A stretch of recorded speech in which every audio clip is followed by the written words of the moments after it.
my fellow colleagues for taking a key part in today's program. It gives me immense pleasure to extend very warm welcome to present here on the behalf of St. Mary's English Medium School, Balaghat. I would also express my gratitude to our principal sister for giving me this opportunity. As we know that today is the 6th day of very interesting and successful running of our training session. And I am sure that you all will feel enriched with knowledge after completion of this program. It's my privilege to welcome our 6th day resource person who is very charming, pretty, energetic, lovely and dynamic और क्या शब्द चुनूं इनकी आन बान शान में ये कहना काफी नहीं कि आप सबसे कमाल हो इस जहान में क्या बात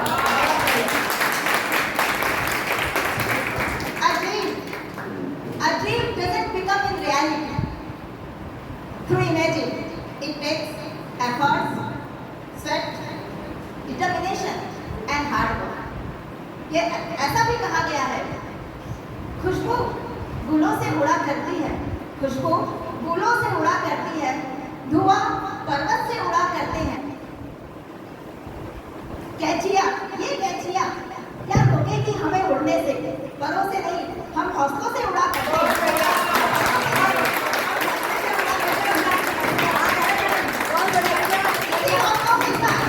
हमारे समक्ष प्रस्तुत हो रही है हमारी आज की resource person I welcome Mrs Radha Gupta ma'am for giving this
Teaching and learning science.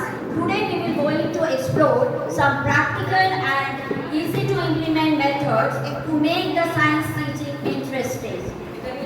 यहाँ पे different faculty members बैठे हैं तो हमारा जो ये टॉपिक है इसको हम थोड़ा सा चेंज कर देते हैं strategies and methods for teaching and learning. So before diving into the topic, I want to ask you one question. But before that, all of you please stand up and make a group. Shobha ma'am, please help them to make group. Thank you.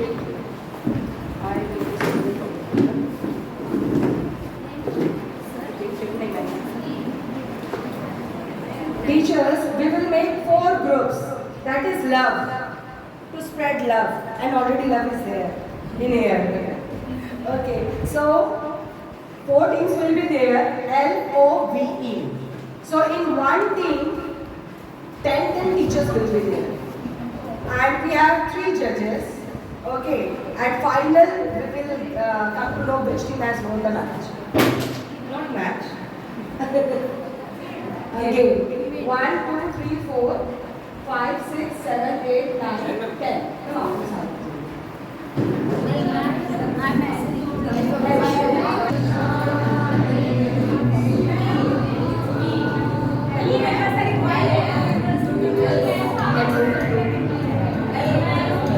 Science is a part of everyday lives. Wondering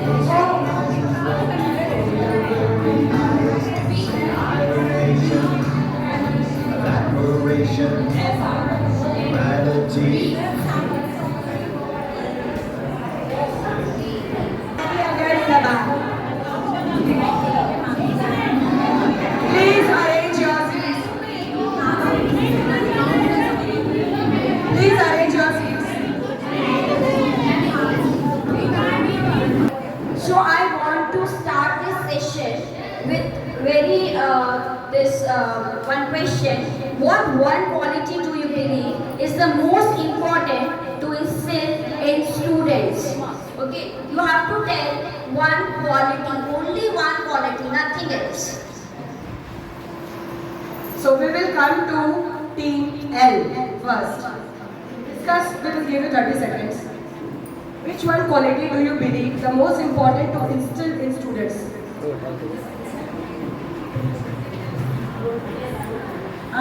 The one quality that we need to develop,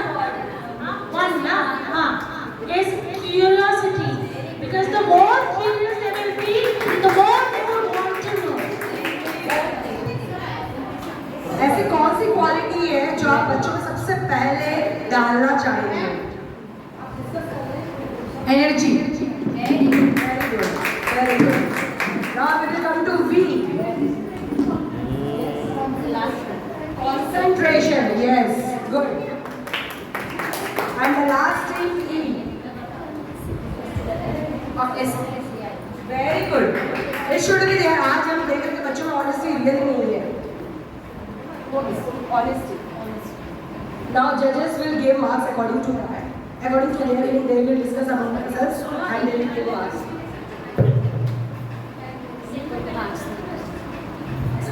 Okay, so each one of you tell beautiful quality what you want to instill among the student. Dear teachers, you are shaping the future, and each quality you set reflects your dedication towards nurturing the growth of students. So give ourselves a big round of applause for the wonderful, inspiring task we do every day. So first we will see why do we study science. हमें science क्यों पढ़ना है? Okay, हम क्यों science को पढ़ते हैं, क्यों हम साइंस को पढ़ाते हैं? So next slide.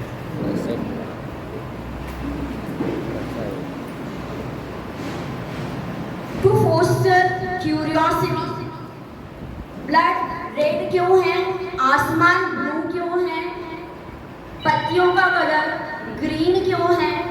हार्ट कैसे वर्क करता है? ब्रेन कैसे वर्क करता है? तारे टिमटिमाते हुए क्यों दिखते हैं? ये सब क्यूरियोसिटी है. जब हम क्यूरियोसिटी जगाएंगे तभी बच्चा क्रिटिकल थिंकिंग कर सकेगा. क्रिटिकल थिंकिंग बच्चा नॉलेज अप्लाई करेगा to solve the problems of real life. Okay, and creative thinking means to think differently. Okay, for example मैं इस टीम से पूछ रही हूँ कि अगर आपको झाड़ से आम तोड़कर लाना है और आपको उसको जमीन पर नहीं गिराना है तो क्या आप उसको किस तरीके से तोड़ेंगे? Anyone from this side?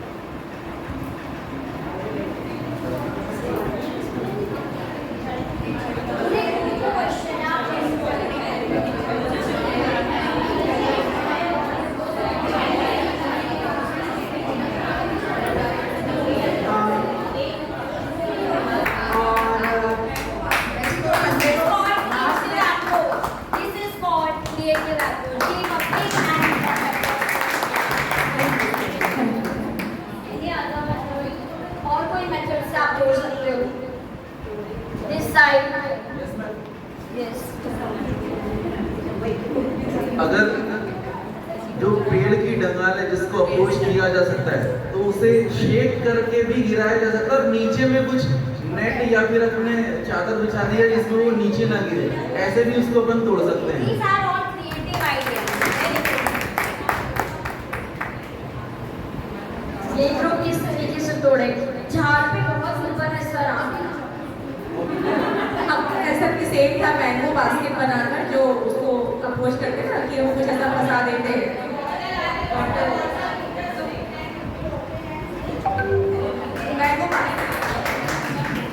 See, all the teams are thinking creatively. This is called creativity. क्या ये टीम बता सकती है? Same answer.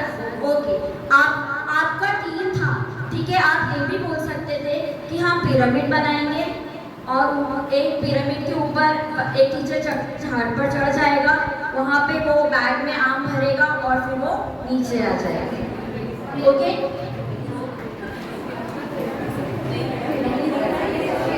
चढ़ सकते हैं मैम, सब कर सकते हैं। मैं यहाँ खड़े रह सकती हूँ तो कोई कुछ भी कर सकता है।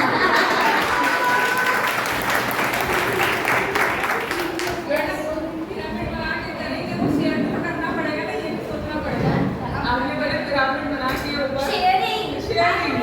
करना पड़ेगा। शेयरिंग तो एनईपी का कॉन्सेप्ट ही है, शेयरिंग, कोलैबोरेशन। इसीलिए पर्सनल तो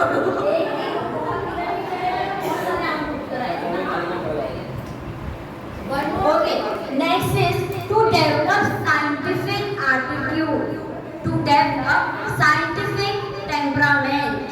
अभी scientific temperament, एक बच्चा अपनी मम्मी के साथ एक शॉप जाता है, बैग खरीदना है उसको, तो वो शॉप जाता है। शॉप वाला उसको बहुत सारे कलरफुल बैग्स बताता है, ठीक है। लेकिन बच्चे को एक बैग पसंद आता है, वो उतना अपीयरेंस वाइज उतना अच्छा नहीं होता है, लेकिन बच्चे को वही बैग पसंद आता है।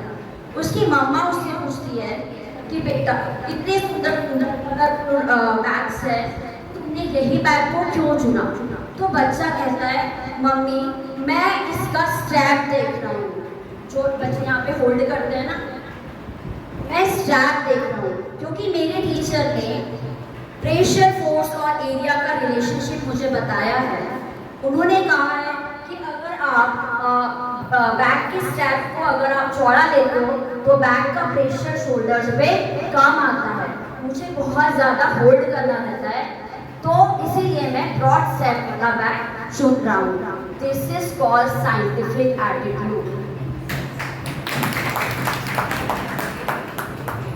मुझ में बहुत एटीट्यूड है, मुझ में बहुत ज़्यादा साइंटिफिक एटीट्यूड है, क्योंकि अगर मुझे कोई कहता है कि थर्सडे को नाखून नहीं काटते, सैटरडे को बाल नहीं धोते, तो ये बातों को मैं बिल्कुल नहीं मानती हूँ, क्योंकि मुझे इसके पीछे कोई साइंटिफिक रीज़न ही नहीं नज़र आता है। तो मुझ में तो एटीट्यूड है और मुझ में बहुत सारा साइंटिफिक एटीट्यूड है। To develop problem solving skills, बच्चा क्लास में नॉलेज सीखता है, लेकिन रियल लाइफ में उसको वो स्किल्स आनी चाहिए कि वो प्रॉब्लम से डील कर सके, ठीक है। जैसे बच्चा क्लास में सीख रहा है कोरोशन ऑफ मेटल, बच्चे ने सीखा कि उसको कोरोशन से कैसे प्रिवेंट करते हैं मेटल को, और बच्चे के घर की जो शोपीस है कॉपर के, आयरन के, ये सब कोरोशन से खराब हो रहे हैं। तो बच्चे ने ये प्रॉब्लम देखा और बच्चे ने जो क्लास में सीखा है उसको अप्लाई किया और सारे मेटल बर्तनों से कोरोशन को हटा दिया by applying the knowledge which he has studied in his class. Okay, so this is problem solving skill. Now to promote invention, हम हमारे स्कूल में क्या कराते हैं? साइंस एग्जीबिशन कराते हैं। ओके, क्यों कराते हैं ये science exhibition? To promote this, to promote invention, ठीक है।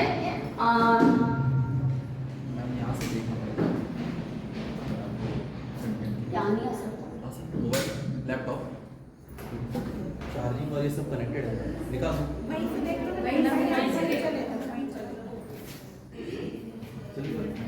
मॉडल्स बनवाते हैं बच्चों से, तो इन्हीं में से कुछ बच्चे जाके बड़े बड़े साइंटिस्ट बनते हैं और कुछ इन्वेंशन करते हैं। हम जब 80s और 90s में थे तो हमारे हाथ में मोबाइल था क्या?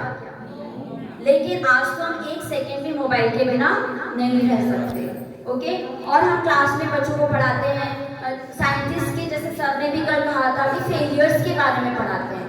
फेलियर्स के बारे में इसलिए पढ़ाते हैं कि बच्चों को पता रहे कि कुछ इन्वेंशन होता है तो वो एक ही बार में हो जाता है क्या एडिसन थॉमसन ने जब बल्ब को इन्वेंट किया तो क्या उन्होंने एक ही बार में वो सक्सेस हो गए क्या?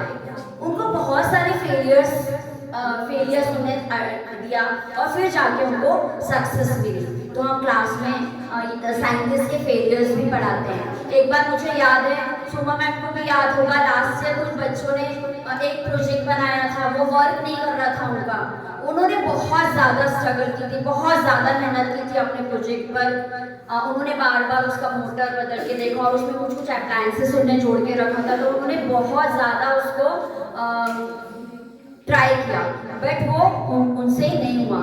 तो एक बच्चे को बहुत ज़्यादा गुस्सा आई, उसने क्या किया, हाथ मार के वो प्रोजेक्ट को फेंक दिया। उसमें से कुछ बच्चों ने उस पर पैर लगा दिया। सोमा मैम वहीं पर खड़ी थी और बच्चों को उन्होंने बहुत डांट लगाई इस बात के लिए। तो हमको बच्चों को प्रमोट करना चाहिए कि जब हम कुछ चीज़ करते हैं तो हमसे एक ही बार में नहीं होता है, हमको फेलियर्स सहन करनी पड़ती है। हम बहुत बार ट्राई करेंगे तो ये हमसे ज़रूर होगा।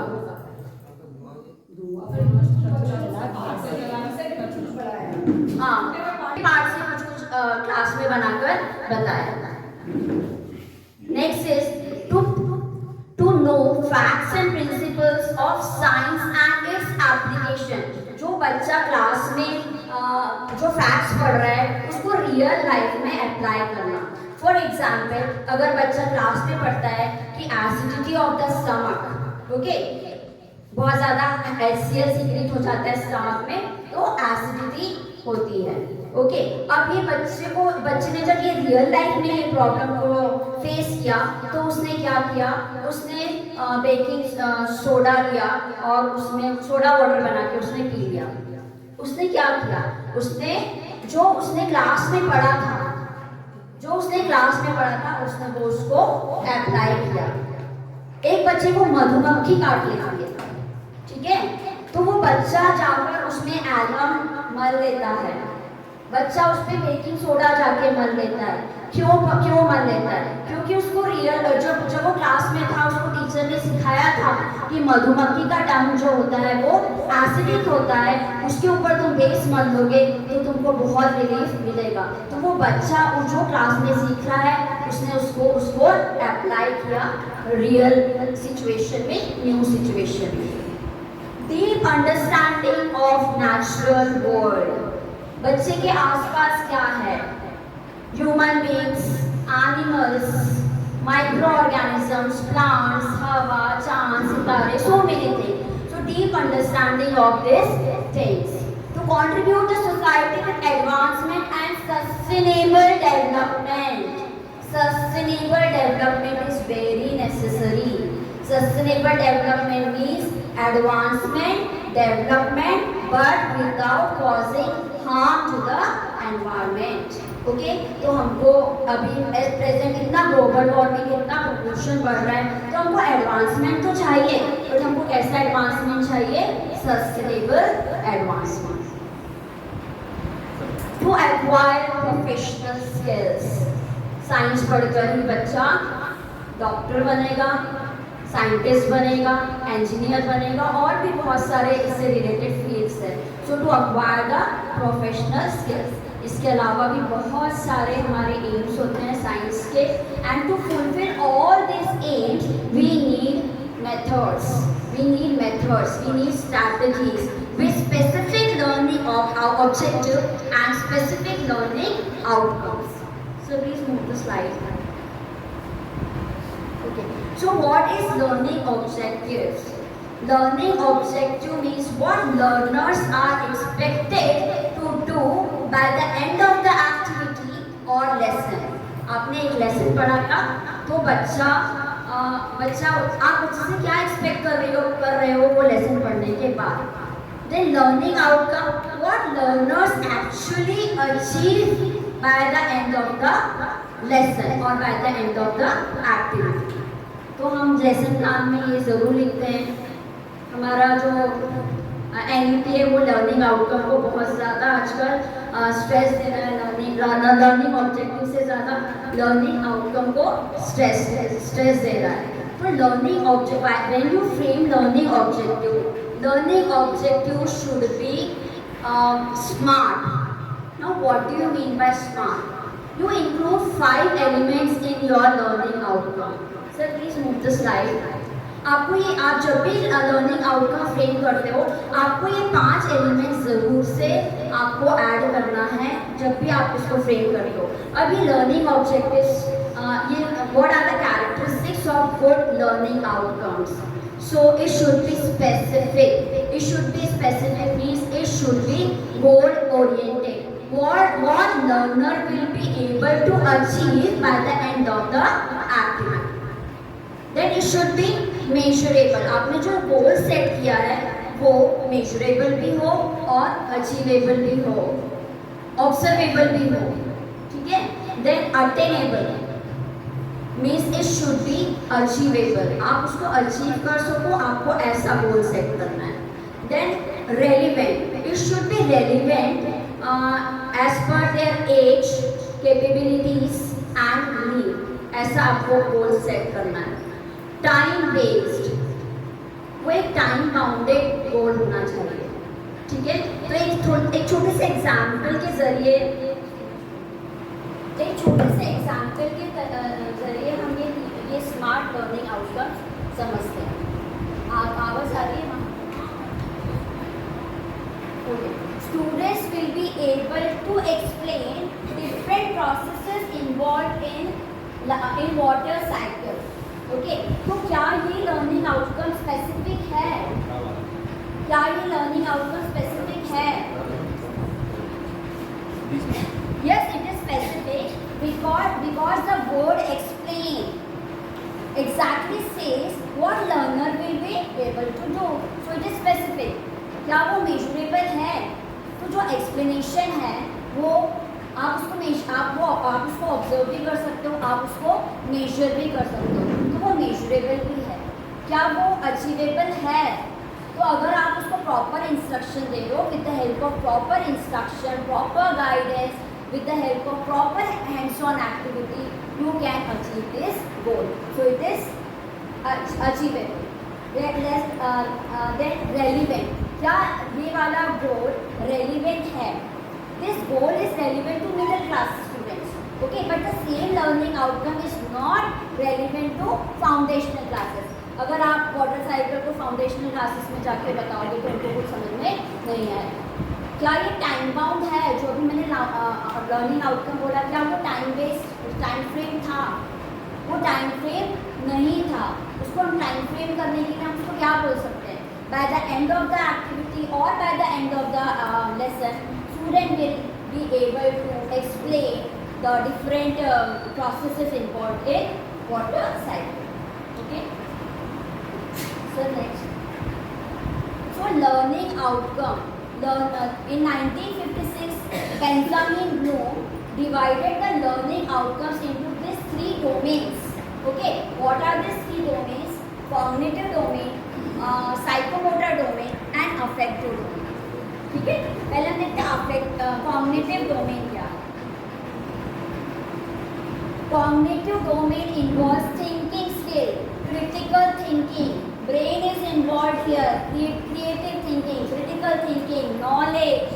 Okay, the brain is actively involved here. It involves knowledge, application, then analysis, creation. All these steps are of cognitive domain. Then the psychomotor domain. Psychomotor domain involves physical involvement, learning by doing, experiential learning with the help of all sense organs. बच्चा आँख से देखेगा, कान से सुनेगा, test भी कर सकता है. कुछ चीज़ें वो केमिकल्स नहीं करेगा, बट वो कुछ टेस्ट करने वाली चीज़ों को टेस्ट करेगा. वो फिजिकली इन्वॉल्व होगा, तो हम उसको बोलेंगे psychomotor domain. And the affective domain. Affective domain involves attitude, emotions, behavior. Okay, वो affective domain. So let's understand these three domains with the help of one example.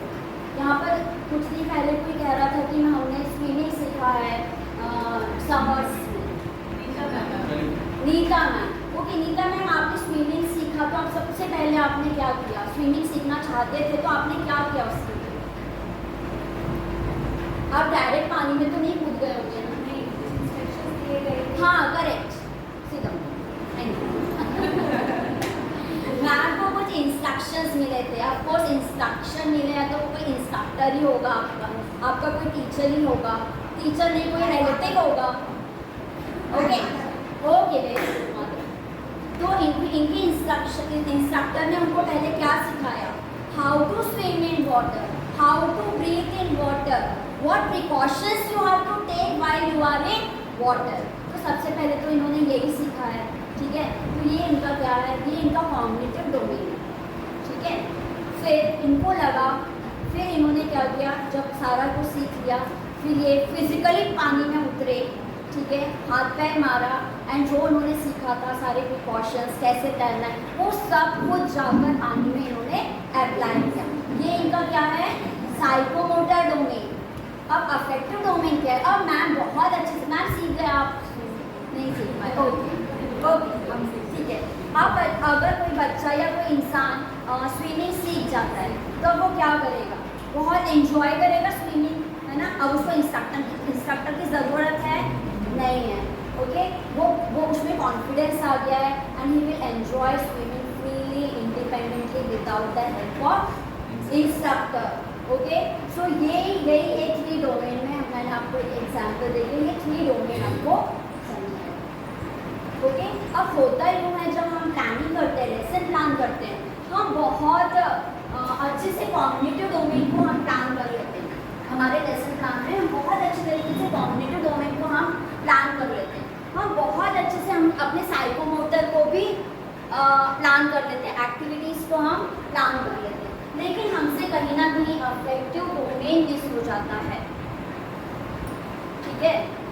जैसे फॉर एग्जाम्पल अगर आपने class में बच्चों को बैलेंस डाइट सिखाया, ठीक है, आप बता रहे हो बच्चों की राइस का न्यूट्रिशन बता रहे हो, पल्सेस, फ्रूट, वेजिटेबल, सारी न्यूट्रिशन आप उसको बता रहे हो, तो आपने उसका कॉग्निटिव डोमेन आपने उसका पक्का कर दिया, सारी बातें बताकर आपने उस पर हैंड्स ऑन एक्टिविटी कराई, आपने कुछ प्रोजेक्ट दिया, आपने उसको कुछ कर बताया, तो आपने उसका साइकोमोटर भी डेवलप कर दिया।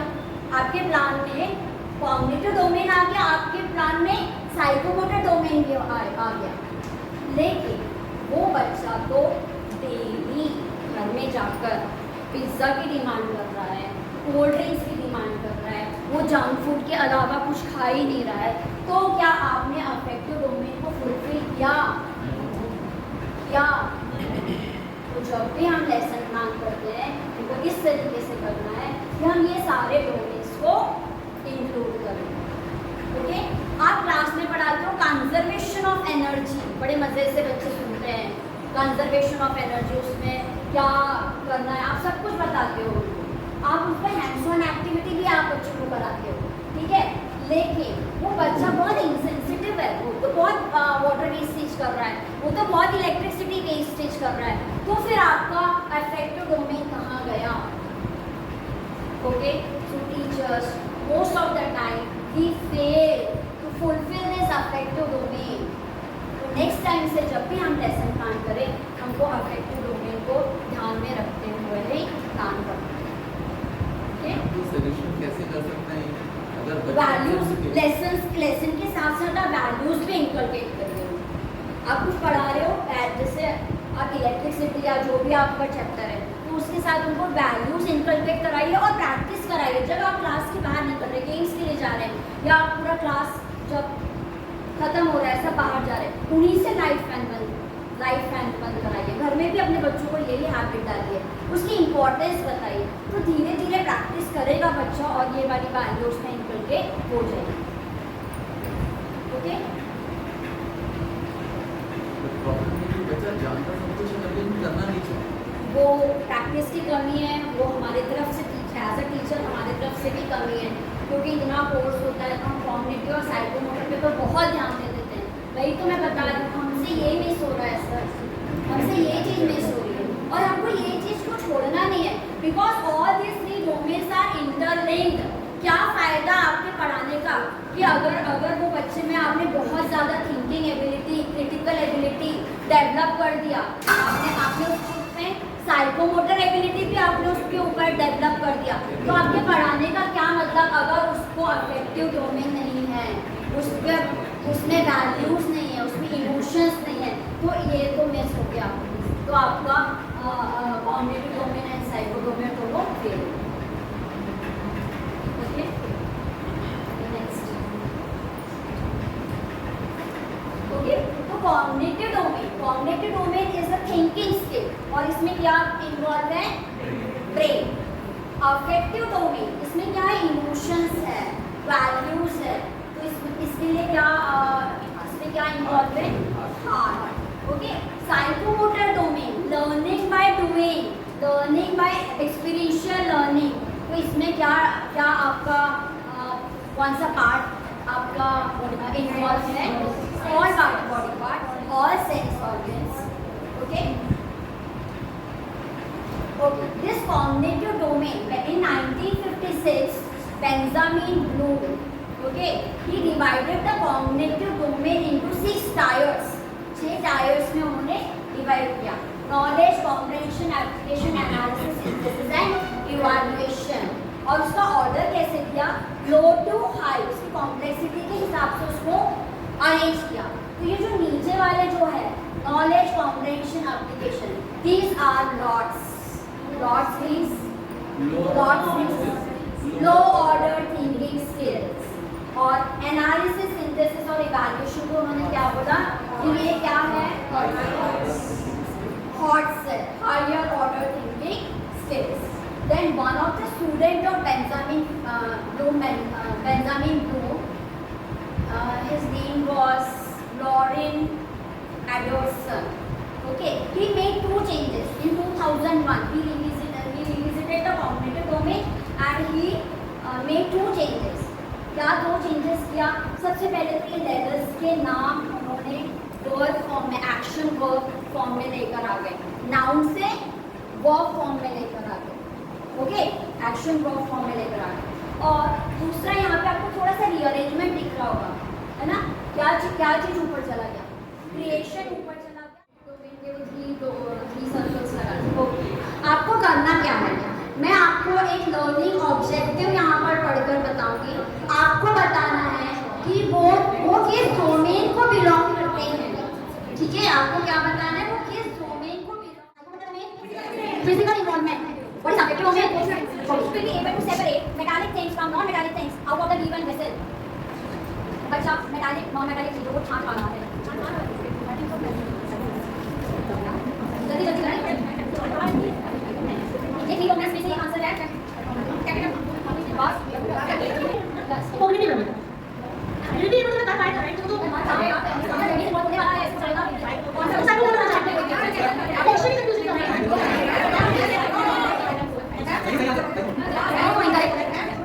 The next question.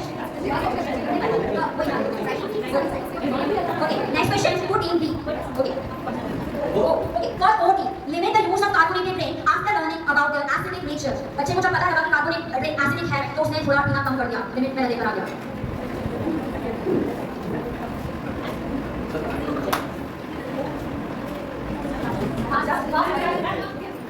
Affective domain, very good team.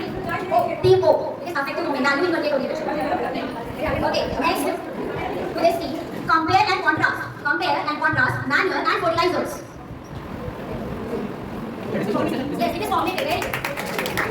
Now to this team, name the parts of human digestive system. Name the parts of human digestive system. Name the parts of digestive system.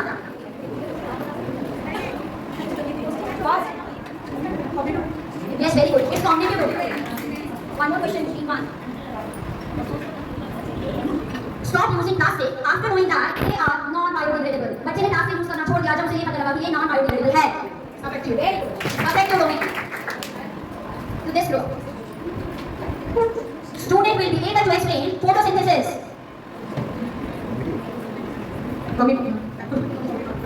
It's right. It's cognitive domain. Very good.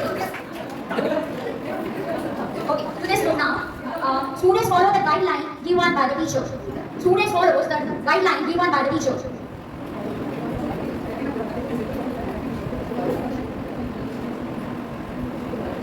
Fast. जल्दी time हो जाएगा।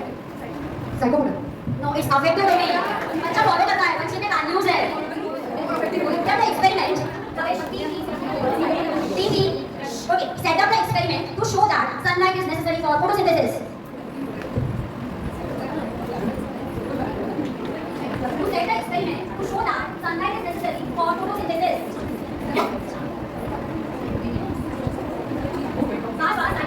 Time up. Yes, it is psychomotor domain. Thank you, teachers.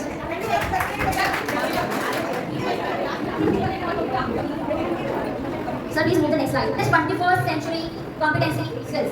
21st century skills. Okay, ये skills कौन सी है? Learning skills. कौन सी skills? With the help of our teaching methods, we have to inculcate all these skills on the students. हमको ये सारे skills बच्चों को सिखाना है. तो ये skills जो 21st century skills है, ये 3 में divided है. First is learning skills. Learning skills में क्या है? Critical thinking, creative thinking. अभी आपको बताया critical thinking क्या है, ठीक है? अगर कुछ साइंटिस्ट ने पहले सोचा होगा कि अगर कोयला धरती से खत्म हो जाए, देखो नॉन रिन्यूएबल है. अगर कोयला खत्म हो जाए, वाटर की स्कैर्सिटी आ जाए, तो फिर इलेक्ट्रिसिटी कैसे जनरेट करेंगे, ठीक है? तो फिर वो साइंटिस्ट ने उसको क्रिटिकली सोचा कि कैसे इलेक्ट्रिसिटी जनरेट किया जाता है, और फिर उन्होंने ऑल्टरनेटिव मेथड्स यूज किया. अब हम देखते हैं कि हम सन की एनर्जी को हार्नेस कर सकते हैं, सोलर एनर्जी, विंड एनर्जी हम यूज कर रहे हैं. तो critical thinking, creative thinking scientist ने लगाया. क्रिटिकली थिंक किया कि इलेक्ट्रिसिटी कैसे बनाई जाएगी. क्रिएटिवली थिंक किया कि हम सन से भी एनर्जी को हार्नेस कर सकते हैं, ठीक है? Then next is collaboration. Collaboration is very necessary. Collaboration is what?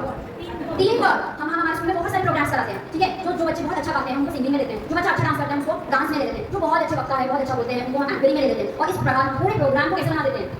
Successful बना देते हैं अपने प्रोग्राम को, ठीक है? तो critical thinking, creativity, collaboration, communication. और communication skill, learning and speaking. हमारे एनपी ने सीमा देती है, उनकी नाम देती है learning, listening and speaking skills, ठीक है?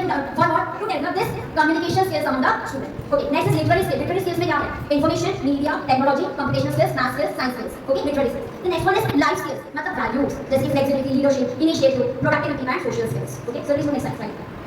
तो ये 21st सेंचुरी स्किल्स को हम ऐसे याद रख सकते हैं. 6C, ठीक है? इसको याद करेंगे 6C. क्रिएटिविटी एंड इनोवेशन, कुछ नया करना. कोलैबोरेशन, मिलकर काम करना. Critical thinking and problem solving. Communication. Character education means love, means values and citizenship मतलब कंप्यूटेशनल स्किल्स. तो ये 6C जब भी हम लेसन प्लान करते हैं we should include all this skills. हमको ऐसे प्लान करना है कि बच्चों में ये सारी स्किल्स को डेवलप हो जाए बच्चों. Okay, so please next slide. ये लर्निंग पिरामिड है. इस पिरामिड में आपको दिख रहा है कि डिफरेंट मेथड्स ऑफ टीचिंग आपको दिख रहे हैं, और आपको ये भी दिख रहा है कि उस टीचिंग मेथड से कितना परसेंटेज ऑफ नॉलेज रिटेन कर सकते हैं बच्चे. तो सबसे ऊपर लेक्चर मेथड है. तो क्या लेक्चर मेथड से बच्चा कुछ रिटेन कर पा रहा है, कोई इन्फॉर्मेशन रिटेन कर पा रहा है? नो. ओके, अगर बच्चा रीड कर रहा है तो उसको कितना परसेंट याद रहेगा बारे में? जस्ट 10%. ओके, जब बच्चा ऑडियो विजुअल एड्स देख रहा है तो वो कितना रिटेन कर पाएगा? 20%. By demonstration 30%, by discussion 50%, and practice by doing. Learning by doing, practical method, play way method, hands on activities, ये सब क्या है? Learning by doing. Physical involvement of the student, उससे वो कितना परसेंट रिटेन कर पा रहा है? 75% of the knowledge. Okay, the last one is teach others. अगर बच्चा किसी दूसरे बच्चे को पढ़ाता है तो उसका कितना परसेंट नॉलेज रिटेन होता है? 90% नॉलेज वो रिटेन कर सकता है. शायद इसीलिए एनईपी ने हमको यहाँ खड़ा रखा है सारे टीचर्स को, ताकि हमें 90% नॉलेज एटलीस्ट आ जाए.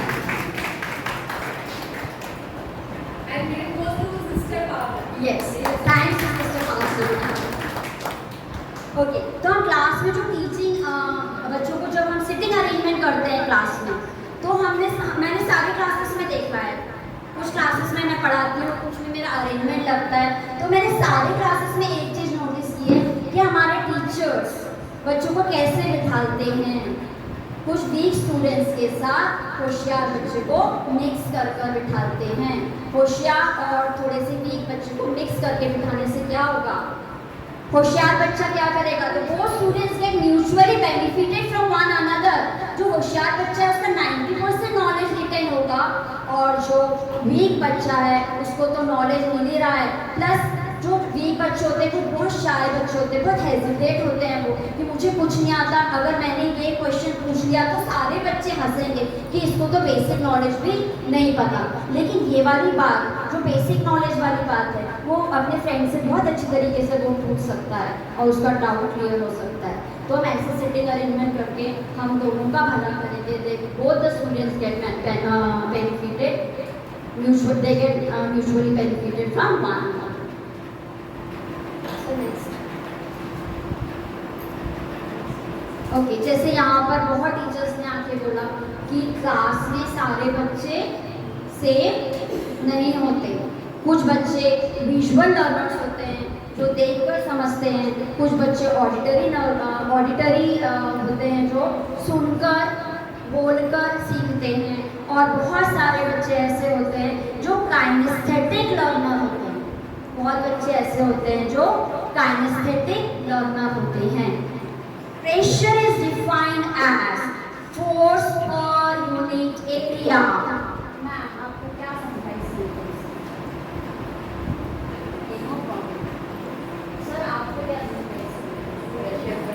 ओके, मैं फिर से रिपीट करती हूँ। Pressure is defined as force per unit area. Pressure is directly proportional to force, but inversely proportional to area. Okay. Sir, आपको क्या समझ है? सर को भी कुछ नहीं समझ रहा। क्या सर, मैं दोनों की बात बोल रही हूँ और आपको समझ नहीं आ रहा है। आपको क्यों नहीं समझ में आ रहा है?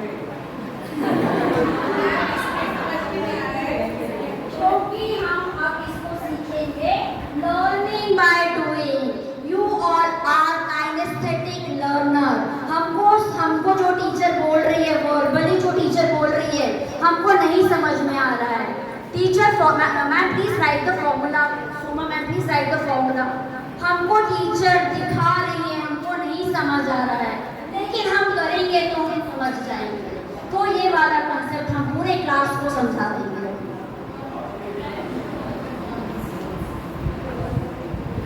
So it's activity time.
किसी को ये बात समझ में नहीं आई थी। मैंने बोला pressure is equal to force upon area, किसी को ये बात समझ में नहीं आई। लेकिन जब आपने पेपर से जो ब्रॉड साइड था, जो ब्लैंक साइड था, जब आपने ये जो प्रेशर है वो डायरेक्टली प्रोपोर्शनल है फोर्स से और इनवर्सली प्रोपोर्शनल है एरिया से। तो जब आपने उल्टे साइड से जब आपने होल बनाना चाहा तो एरिया कैसा था?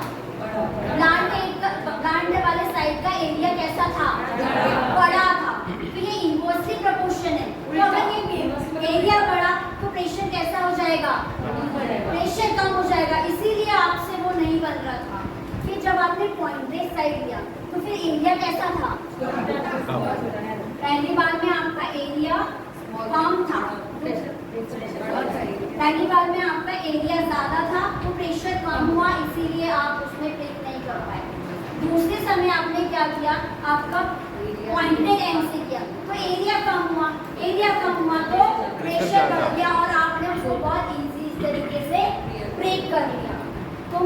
मेरा एम आपको फिजिक्स पढ़ाना नहीं है। मेरा एम है कि हम कैसे एक कॉम्प्लेक्स आइडिया को सिंपल एक्टिविटी के थ्रू सीख सकते हैं। काइनेस्थेटिक लर्निंग बाय पेपर है, ठीक है, ये मेरे हाथ में पेपर है। मैंने इसको क्या बनाया, बॉल बना दिया मैंने इसको, ठीक है ना। ये बॉल मेरे हाथ में कैसा है, रेस्ट पोजीशन है, स्टेशनरी, ठीक है, रेस्ट पोजीशन। मैम पकड़िए, मैं इसको फेंक रही हूँ, मैम पकड़िए, मैम फेंकते जाइए इनको, सारे टीचर्स कैच करें, कहीं पे भी रैंडमली सर, रैंडमली खड़े भी हो सकते हैं, रैंडमली ऐसा बहुत ही बढ़िया। कहाँ गया? ओके, अब मुझे दे दीजिए, मैम को पेपर थ्रो कर दीजिए, मैम ये लो।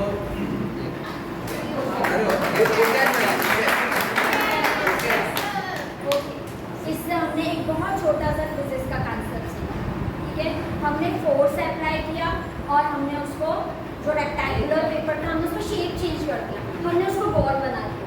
वो स्टेशनरी था, मैंने वहाँ फेंक कर उसको मोशन में लेकर आ गया। बिंदु मैम ने बहुत तेजी से वहाँ पर फेंका, उसकी स्पीड बढ़ गई, ठीक है, और सब टीचर्स एक दूसरे के पास फेंकने लगे, डायरेक्शन चेंज हुआ, वापस से मेरे पास पे आके वो रेस्ट हो गया। तो हम यहाँ पे क्या सीख रहे हैं, इफेक्ट ऑफ फोर्स, कि वो पहले स्टेशनरी था, फोर्स अप्लाई कर, पहले शेप चेंज किया फोर्स अप्लाई करके, उसके बाद हमने उसको मोशन में लेकर आए, स्पीड चेंज किया, डायरेक्शन चेंज हुआ, और हमने जो मोशन वाला ऑब्जेक्ट है उसको हमने रोक लिया। ओके, तो हमने इस सिंपल से एक्टिविटी, हमने कोई बहुत भारी रिसोर्सेज यूज़ किया है क्या यहाँ पे? अक्सर लोग ये समझते हैं कि जब हम काइनेस्थेटिक लर्निंग कराएंगे तो हमको बहुत सारे रिसोर्सेज की ज़रूरत होगी। हमारे स्कूल में तो ये रिसोर्सेज है ही नहीं, इसलिए हम काइनेस्थेटिक लर्निंग नहीं कराएंगे। सबसे अच्छा लेक्चर मेथड, डेमोन्स्ट्रेशन मेथड करके हम आ जाएंगे। लेकिन मैंने आपको ये दो आपको एक्टिविटीज़ बताए, क्या इसमें आपको कुछ भी ऐसा लगा कि बहुत बड़ा भारी रिसोर्स में लेकर आई हूँ वहाँ पर? ओके, और मैंने आपको जो पेपर दिया इसके पहले वाली एक्टिविटी ट्रिक करने के लिए, वो मैंने कौन से पेपर यूज़ किया? Waste paper. मैंने वेस्ट नहीं किया पेपर को, जो यूज़ हमारे पेपर है वो यूज़ कर रही थी, क्योंकि मुझ में एप्टीट्यूड है, मुझ में साइंटिफिक एप्टीट्यूड है। डिस्प्लेसमेंट में समझाया जा सकता है, बहुत सारी चीजें सर, इससे फिजिकल चेंज, केमिकल चेंज समझाया जा सकता है, ठीक है। इससे आप फ्रिक्शन समझा लो, ड्रैग समझा लो, हमने एरोप्लेन बनाया था, ड्रैग समझा, बहुत सारी चीजें समझाई जा सकती है। Okay, one more activity, and for this activity I will call multi talented energetic बिंदु मैम।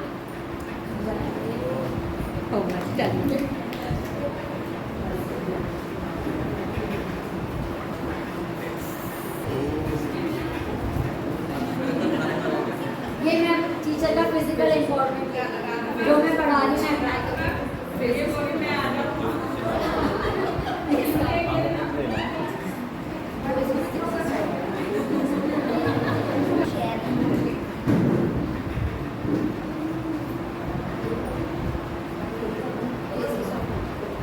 मुझे तो ये बिस्किट में भी साइंस दिख गया, मुझे तो ये बिस्किट में भी साइंस दिख गया, क्योंकि मुझ में एटीट्यूड है, क्योंकि मुझ में साइंटिफिक एटीट्यूड। ये एक्टिविटी आप देखें, मैं कुछ एक्सप्लेन नहीं करूंगी, आप लोग खुद इसका आंसर बताएंगे। बहुत अच्छे से आप देखो कि क्या हो रहा है, क्वेश्चन कुछ नहीं, सिर्फ आप एक्टिविटी देखिए और आंसर आपको खुद इसका समझ में आ जाएगा, ठीक है। मैं कुछ एक्सप्लेन नहीं करूंगी, सिर्फ आपको देखना है, अपना कॉग्निटिव डोमेन बिल्कुल आपको एक्टिव कर लेना है अभी, ठीक है। उसके बाद आप साइकोमोटर पे ऑटोमेटिकली चले जाएंगे, आंसर देते समय आप अफेक्टिव डोमेन पे होंगे, मेक श्योर। ध्यान से देखिए सभी लोग, दिखा है, ठीक है, कुछ मून भी दिखता है, अभी कुछ दिखाई दिया?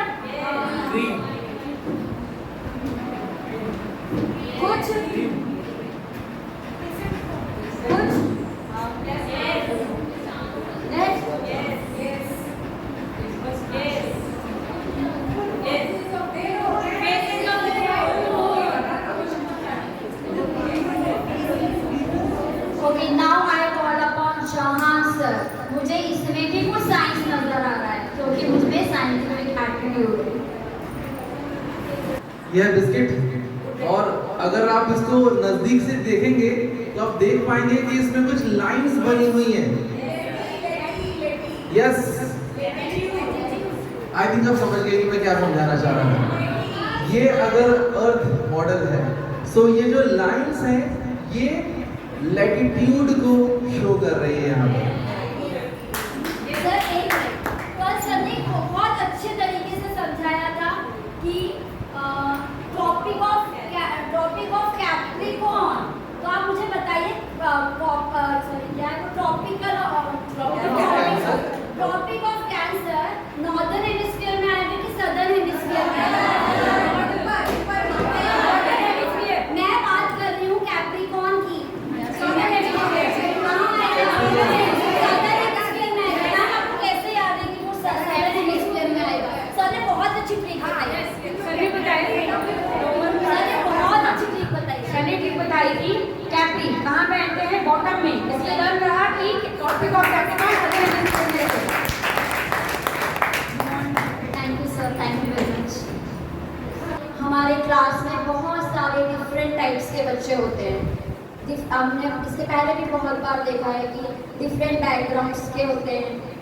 कोई बहुत वीक होता है, कोई बहुत इंटेलिजेंट होता है, और फिजिकली डिसेबल्ड बच्चे भी हमारे क्लास में होते हैं। बहुत टाइप्स के हमने लर्नर्स पढ़े, audio learners, audio visual learners, visual learner, kinesthetic learner. तो हमारे पास जब इतने सारे टाइप्स के लर्नर है तो हमारा टीचिंग मेथड एक कैसा हो सकता है? हमको सारे बच्चों की रिक्वायरमेंट, सारे बच्चों की नीड को फुलफिल करना है। तो हम वेराइटी ऑफ मेथड्स यूज़ करते हैं। हम सारे टीचर्स वो बहुत सारे मेथड्स यूज़ करते हैं ताकि हम सारे बच्चों की नीड्स को फुलफिल कर सकें। तो फर्स्ट मेथड है हमारा lecture method, chalk and talk method. आप में से 80s और 90s में स्कूलिंग किसने की है? 80s 90s में आपके सामने टीचर की इमेज क्या होती थी? एक स्टिक होती थी, एक स्टिक होती थी टीचर के हाथ में, ठीक है? वो टीचर आता था क्लास में, लेक्चर देता था, चले जाता था, बच्चे चुपचाप बैठे रहते थे। मुश्किल से 1 या 2 बच्चा समझता था, डर के मारे वो स्टिक देखकर बच्चा कुछ भी नहीं बोल पाता था, अपने डाउट्स भी क्लियर नहीं कर पाता था। और अभी इसके थोड़ी देर पहले आपने देखा कि आपने लेक्चर मेथड से कितना नॉलेज है, कितना परसेंटेज ऑफ नॉलेज आप गेन कर सकते हो? जीरो। लेकिन मैं ऐसा नहीं कहूँगी कि लेक्चर मेथड इम्पोर्टेंट नहीं है। It is equally important. Why it is equally important? क्योंकि हम इसके आगे जितने भी मेथड्स पढ़ेंगे हम सब में लेक्चर मेथड को लेकर आते हैं। आप किसी लेसन का जब इंट्रोडक्शन दे रहे होते हैं तब हम लेक्चर मेथड यूज़ करते हैं।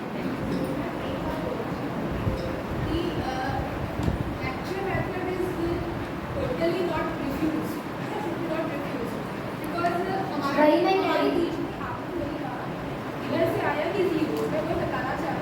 हमारा टीचर कहता था जितना सुनोगे वो आपके दिमाग में उतना बैठेगा और तब तुम उसको अप्लाई कर पाओ। मैंने भी 80s 90s में पढ़ा है, बट मुझे वो सुनने की जो आदत थी वो कहाँ से लगी कि मैं टीचर का ध्यान से सुनती थी।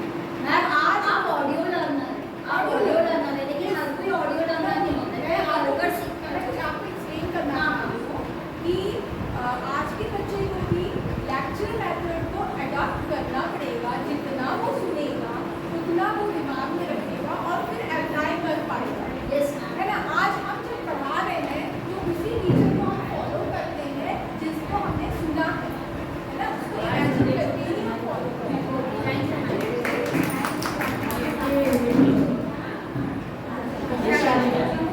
हमारा जो सब्जेक्ट है हम लोग के लेक्चर मेथड से ही पढ़ाते हैं और कोशिश करते हैं कि उस लेक्चर में ही हम इतना उस लेक्चर को इतना क्रिएटिव बना दें कि बच्चों का जो पूरा जो आकर्षण है वो हमारी तरफ है। बहुत सारे लोगों को लगता है क्लास का बिल्कुल शांत है, डर से, ऐसा नहीं होता है। आप बहुत अच्छे क्या करना चाहिए? स्पीकर है, ओरेटर आप बहुत अच्छे हैं। आप एक अच्छा ओरेटर कुछ ना करा के भी पूरे ऑडियंस का ध्यान आकर्षित कर सकता है। तो लैंग्वेज टीचर्स हमारे यहाँ के बहुत अच्छे ओरेटर्स हैं।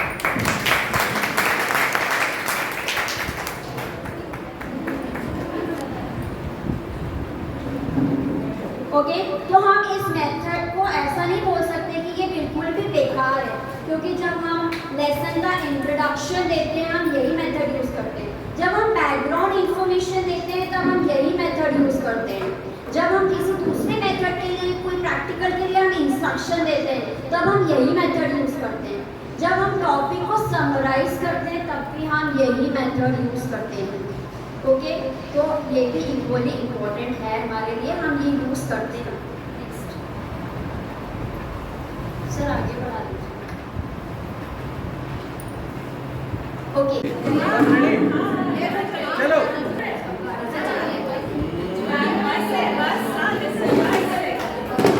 नरेटर प्लीज नरेट करते रहे।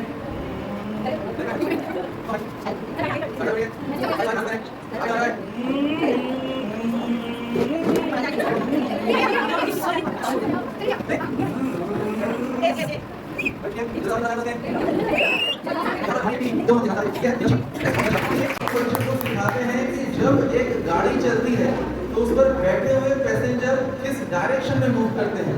इसमें 3-4 चीजें हमने आपको सिखाई। जब एक गाड़ी आगे बढ़ती है तो उस पर सारे बैठे हुए पैसेंजर का अपर बॉडी उस गाड़ी के साथ पीछे रह जाता है, लेकिन बॉडी का जो लोअर पार्ट है वो उस गाड़ी के साथ जुड़ा रहने की वजह से वो आगे जाता है, इसलिए बॉडी हमेशा पीछे की तरफ हो जाती है। सेकंड हमने आपको बताया जब ब्रेक लगता है तो जस्ट इसका ऑपोजिट फिर से जो बॉटम पोर्शन है वो उस गाड़ी से जुड़ा रहने की वजह से वो तो रुक जाता है, लेकिन सामने का बॉडी पार्ट आगे आ जाता है। और वैसा ही लेफ्ट और राइट टर्न लेते टाइम में हम जिस डायरेक्शन में गाड़ी टर्न लेती है उसके ऑपोजिट डायरेक्शन में हमारा बॉडी मूव करता है। So this is the example of inertia.